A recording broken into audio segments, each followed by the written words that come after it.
Eu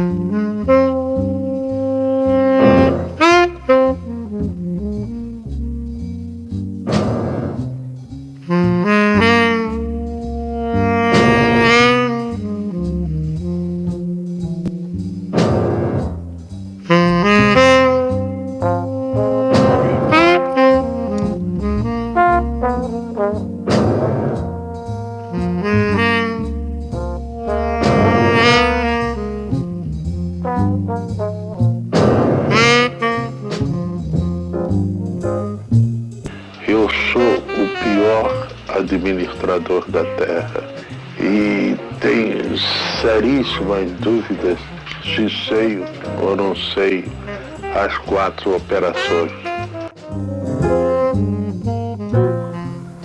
Presta atenção, a Europa é a burrice aparelhada de museus, ao passo que o Brasil é o analfabetismo genial. Genial, genial.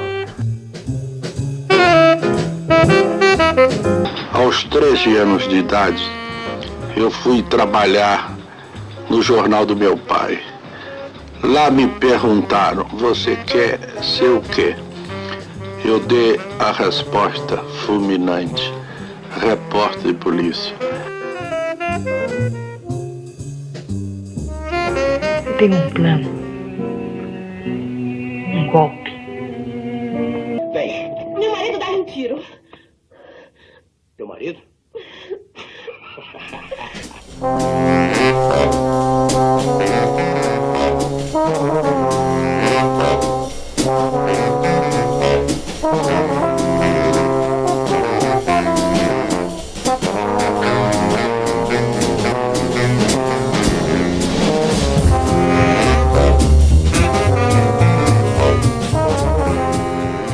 Eu peço a Deus é que nunca me deixe meter a mão na cara de alguém.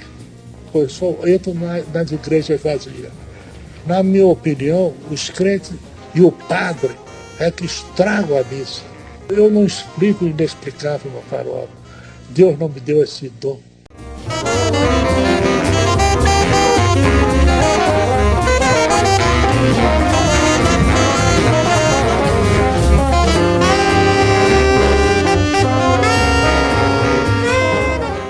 Eu não sou um autor pornográfico, absolutamente.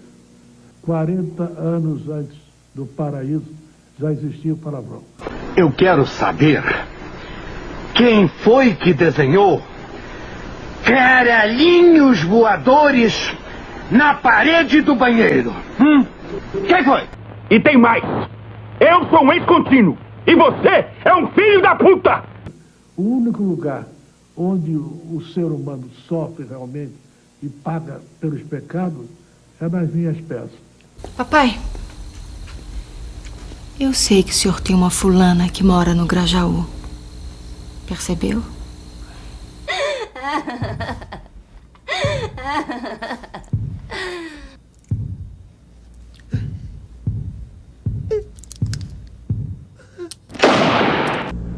Quando faço crônica, quando faço romance, quando faço folhetim, eu sou um homem feliz. Eu escrevo assim, porque eu não posso escrever de outra maneira, porque eu não posso falsificar a vida. A virtude é triste, azeda e neurastênica. Eu daria tudo, insisto, absolutamente tudo, para que minha filha tivesse conhecido um crápula. Crápula. Como eu. Realmente. No Brasil, quem não é canalha na véspera, é canalha no dia seguinte. Vi uma senhora sentar-se nas costas de uma cadeira, poltrona, e me chamar de tarado. Não te esqueças de que num casamento importante não é a esposa, importante é a sogra. O marido que tem amante é um mártir. Um mártir. Toda vez que alguém trai alguém, ouviu, há um choque do universo. Eu considero um desgraçado sujeito que nunca amou, e que não ama, que não amou, etc, etc. Ao ateu, ao que se julga teu. Falando de quatro, agora, neste momento.